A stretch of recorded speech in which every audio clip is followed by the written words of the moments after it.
우린 또다시 청년주의를 맞이하게 되었습니다.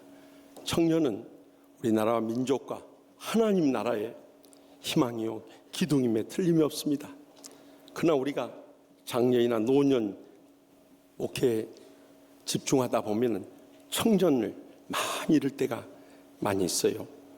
그래서 우리나라 인구학, 동물학, 역사학, 심리학 등 7개 분야의 전문 학자들이 아이가 사라지는 세상이라는 책을 냈어요.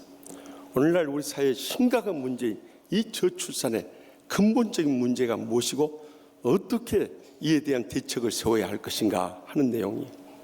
그런데 그 가운데 저의 이목을 집중시킨 내용은 오늘날 꼭 경제적인 문제 때문에 우리 자녀들을 낳지 않는 것이 아니라는 거예요. 우리 어렸을 때 그 어려운 때도 평균 5 이상씩은 다 낳았어요. 그래 우리가 이 땅에 태어난 거 아닙니까? 그런데 그보다 더 심각한 문제는 점점 갈수록 이 경쟁사회 분위기가 치열해지다 보니까 나라도 살아남아야 한다는 이런 강박관념에 사로잡혀서 행복도도 다 잃어버리고 자녀 출산에 대해서는 엄두도 내지 못한다는 거예요. 이처럼 저출산의 이 분위기가 유행병처럼 퍼져가고 있고 점점 사회가 강파하고 완악해짐으로 인해서 이 세상이 타락하고 있고 또 하나님의 교회마저도 라오디게아 교회처럼 차지도 아니하고 덥지도 않은 신앙으로 추락함으로 인해서 우리 다음 세대의 자녀들이 점점 교회를 떠나가고 있다는 것입니다. 그래서 시골에서는 벌써 교회의 90%가 교회학교가 없는 교회가 대부분이에요. 또 전국적으로 다음 세대의 복음화율이 초등학생은 10% 미만이고 중고등학생들은 5% 미만이고 청년들은 3% 미만으로 점점 급속도로 한국 교회가 무너지고 있습니다.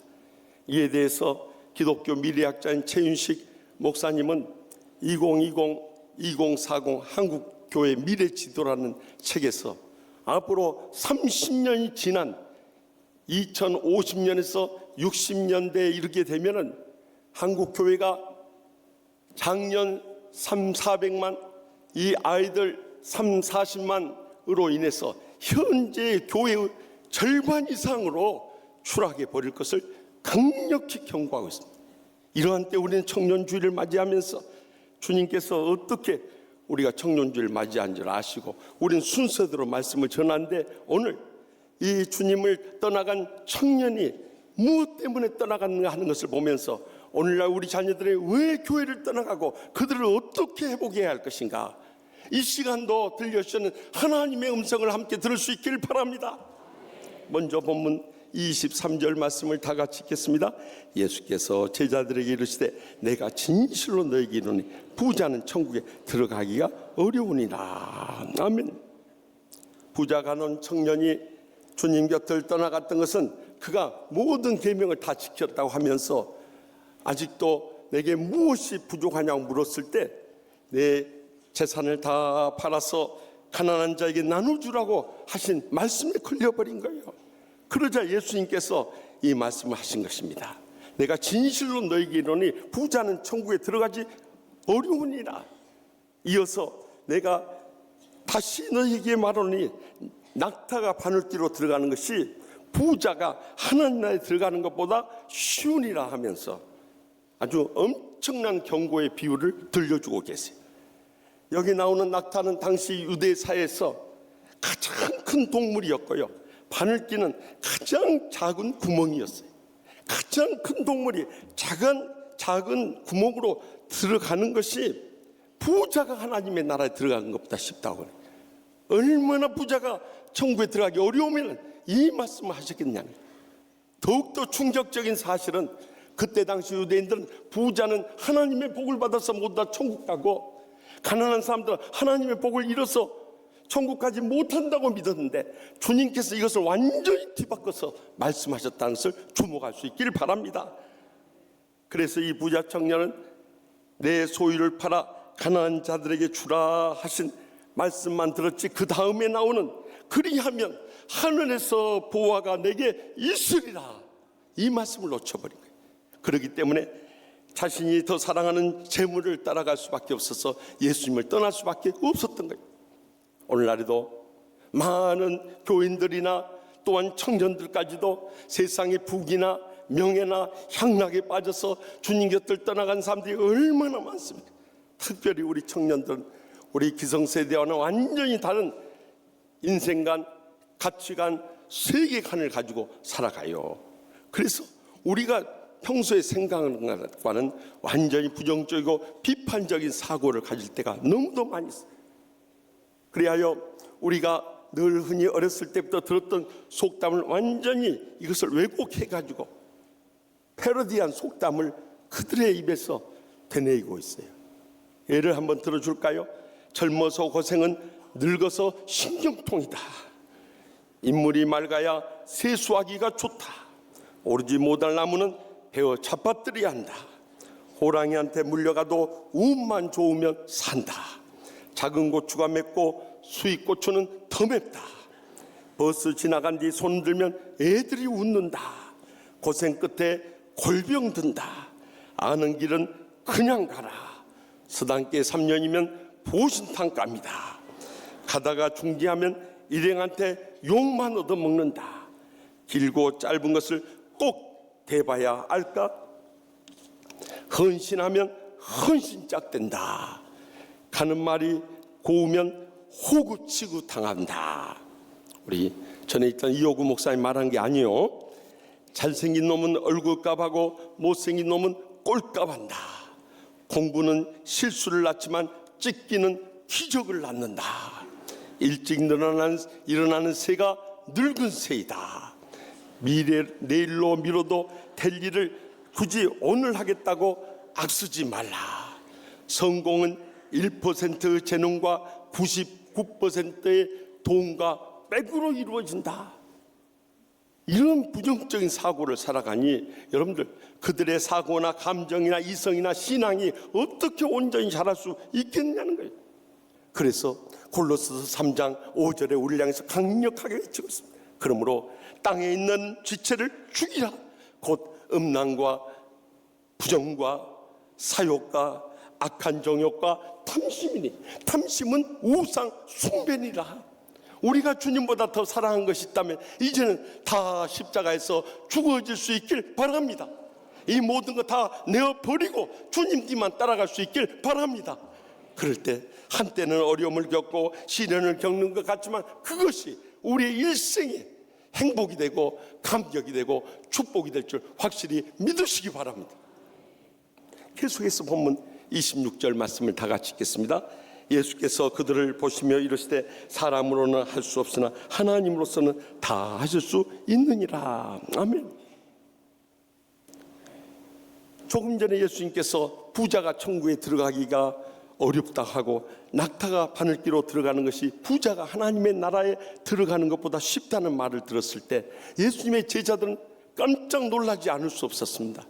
예수님의 충격적인 그 말씀 앞에서 그러면은 누가 구원을 얻을 수 있겠습니까? 부자가 구원을 못 받는다면 누가 구원을 받을 수 있느냐고 말씀합니다.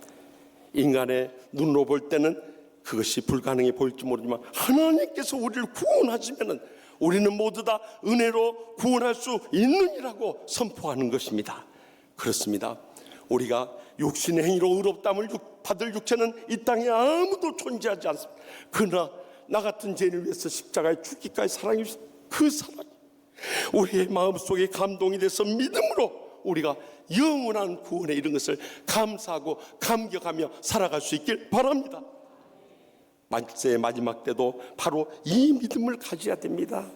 그런데 많은 이 땅에 살아가는 교인들이나 또한 젊은이들이 M4 시대 모든 것을 포기하는 세대 가운데 살다 보니까 세상 것에서 만족을 얻으려고 합니다. 요즘 젊은이들 보면은요, 이 인터넷이나 휴대폰에서 눈을 뗄 수가 없는 거예요.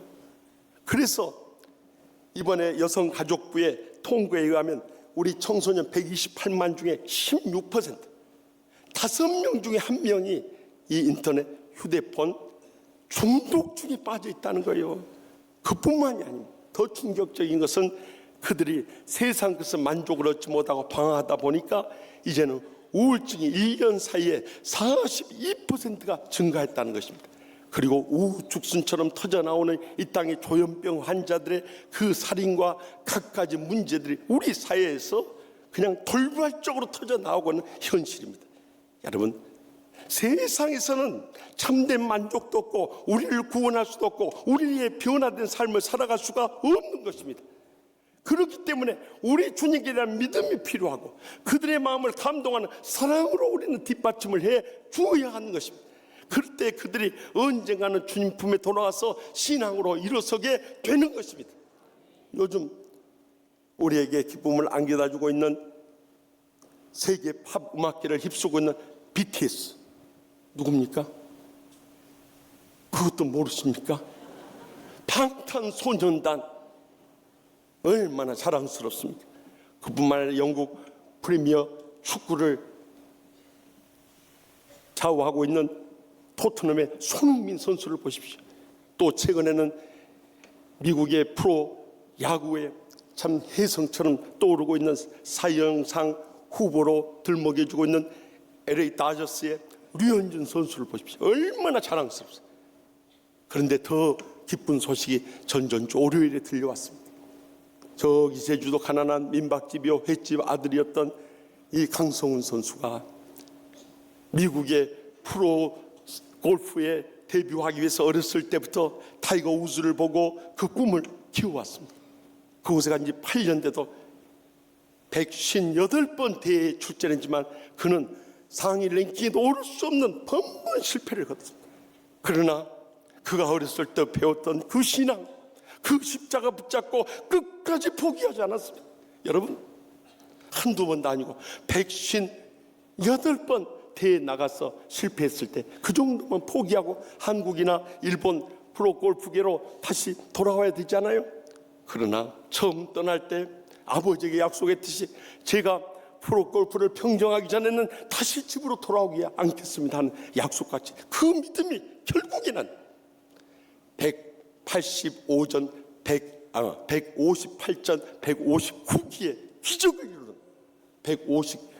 159번째 대회에서 그는 PGA 우승자로 설 수 있었던 것입니다. 그리고 바로 시상식 끝나자마자 저기 제주도에서 아들만을 위해서 기도하고 있는 아버지에게 전했어요. 아버지, 제가 이랬어요 하면서 그렇게 울더랍니다. 여러분, 무엇이 이것을 가능케 하는 거예요? 마가복음 9장 23절에 할 수 있거든이 무슨 말이냐? 믿는 자에겐 능히 하지 못할 일이 없느니라. 마지막으로 본문 29절 30절 말씀을 다 같이 읽겠습니다. 또 내 이름을 위하여 집이나 형제나 자매나 부모나 자식 전토를 벌인 자마다 여러 배를 받고 또 영생을 상속하리. 그러나 먼저 된 자로서 나중되고 나중된 자로서 먼저 될 자가 많으리라. 아멘. 우리가 하나님의 은혜로 구원받지만요, 모든 것을 버리고 주님을 따르는 때 주님께서 우리에게 무엇을 얻을 수 있겠느냐고 베드로 사도가 물었을 때 예수님께서 하신 말씀입니다. 우리 집이나 형제나 자매나 부모나 자식이나 땅까지도 모두 버린 자마다 여러 배 보상을 받는다고 약속하십니다. 그런데 헬라 원어 성경 보면 이 본문이 잘못 번역되어 있다는 것을 발견하게 돼요. 여기 여러 배라는 단어가 헬라 원어에는 헤카톤 타플라시오나라는 단어를 쓰고 있어요. 다시 말하면 100 as much as, 다시 말하면 100배나 받는다는 거예요. 하나님 아버지께서는 우리의 모든 희생과 헌신과 수고가 헛되지 않아서 30배, 60배, 100배의 결실을 맺게 해준다고 약속하고 계시는 것입니다. 그뿐만 아니라 우리는 영생이 이르도록 하늘의 상과 멸루관을 누리게 된다는 거예요. 그렇기 때문에 우리가 심은 대로 거두어서 먼저 된 자가 나중될 자가 있고 나중된 자가 먼저 될 자가 있다고 주님께서 말씀해요. 당시에 유대인들이 먼저 된 자라면 나중된 자는 이방인들이 후에 먼저 될 수 있다는 거예요. 앞에 나오는 이 먼저 된 자가 사도들이라면 나중된 이 신자들이 사도들의 신앙을 앞설 수 있음을 경고하고 있는 것입니다. 오늘날 우리 신앙생활을 돌이켜본다면 우리 먼저 믿었던 부모님보다 우리가 가르친 자녀들이 우리의 신앙을 앞설 수 있다는 것입니다. 또한 교회에 처음 나오는 우리보다도 뒤늦게 나온 교인들이 우리의 신앙을 앞질러 갈 수 있다는 거예요. 또 목사, 장로, 권사, 집사된 먼저 된 자보다 뒤늦게 신앙생활한 새신자나 초신자가 우리를 앞서서 갈 수 있다는 거예요. 얼마나 두렵고 떨리는 말씀입니까? 그렇기 때문에 우리가 교만하거나 방심해서는 안 된다는 거예요. 베드로전서 5장 5절에서 6절에 뭐라고 우리를 향해서 명령하고 있습니까? 젊은 자들아, 이와 같이 자식들에게, 장로들에게 순종하고 또 서로 겸손으로 허리를 통이라. 하나님은 교만한 자를 대적하시되 겸손한 자들의 은혜를 주시느니라. 그러므로 하나님의 능하신 손아래 겸손한 때가 되며 너희를 높이시리라. 여기 나오는 장로는 장로교회 장로를 말하는 것이 아닙니다. 성경에 나오는 장로, 구약시대에는 이스라엘 각 지파에 연루하신 영적인 지도자들을 말했고, 신약시대에 있어서 장로는 그때 당시 사도들이나 목사들, 주의 종들을 말했던 것입니다. 아무리 우리가 오래 신앙생활하고 아는 것 많고 경험 많고 축복받고 내세울 것 많아도 주의 종들에게 순종하면서 가르침을 받는 겸손함을 지켜나갈 수 있길 바랍니다. 그런 사람들 계속 은혜를 부으시고 축복을 내주시고 행복의 쓰임받게. 우리가 교만한 순간부터 기쁨만 사라지는 것이 아니라 은혜가 메말라가고 축복을 잃어버리고 행복 다 사라져버리고 만. 이제는 우리가 주님 앞에 겸손하게 엎드리지 않죠. 바른생활 사나이라고 별명하신 탤런트 차인표 집사님의 간증입니다. 그가 바른생활을 했다는 것은 겉으로 나온 바른생활이지 자기 자신은 죄악에 참 휩싸여서 살아갔답니다. 겉으로만 번들어온 신앙생활을 했답니다. 그런데 결정적인 사건이 2006년 봄날에 찾아왔답니다. 아내인 탤런트 신혜라 집사님이 컴패션 어린이 구호 양육단체 봉사로 저기 멀리 인도의 오지에 가야 되는데 스케줄상 갈 수 없어서 남편에 가달라고 부탁했다. 끝까지 버티자 이 비행기 1등석을 끊어주면서 사정사정해서 가게 됐다. 가면서도 별 의미 없이 뭐 관광 삼아서 한번 둘러보고 온다는 심정으로 투덜투덜하고 갔답니다. 비행기에서 내리자 서너 시간을 버스를 타고 쫙 시골길로 가는데 막 화가 나더라. 날씨 덥죠, 버스 고물이죠, 또 목이 물어제끼죠. 왜 나만 이렇게 모기가 무는지 모르겠다. 막 불평과 불만이 막 터져 나오더라. 그런데 거의 도착할 즈음에 컴패션 한국 대표인 서정인 목사님이 차인표 씨, 우리는 지금 세계에서 가장 가난한 아이들을 장에 갑니다. 그러니까 가면은 그들을 불쌍히 여겨주시고 꼭 한번 껴안아 주세요. 그리고 당신은 사랑받기에 태어난 사람이라고, 나는 너를 사랑한다고 꼭 그 말 한마디 고백해 주세요. 이렇게 부탁하더랍니다. 그래서 뭐 그것쯤이야 못할 수 있겠는가. 그리고 갔답니다. 아이들이 많이 모여서 이 일행을 기다리고 있더랍니다. 차인표 집사님이 그 애들 가까이 갔을 때 한 6, 7먹은 새까맣게 타고 또 냄새나는 한 아이가 다가오니 손을 내밀더라. 바로 그때였습니다. 자기가 준비한 말을 하려고도 하는데 그 어린아이를 통해서 주님의 음성이 들려오더라. 인표야,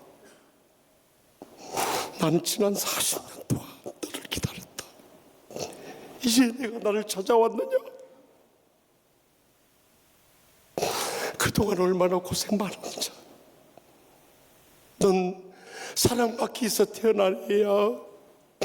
내가 너를 사랑해. 그때 차인표 집사님 완전히 무너져 버렸다.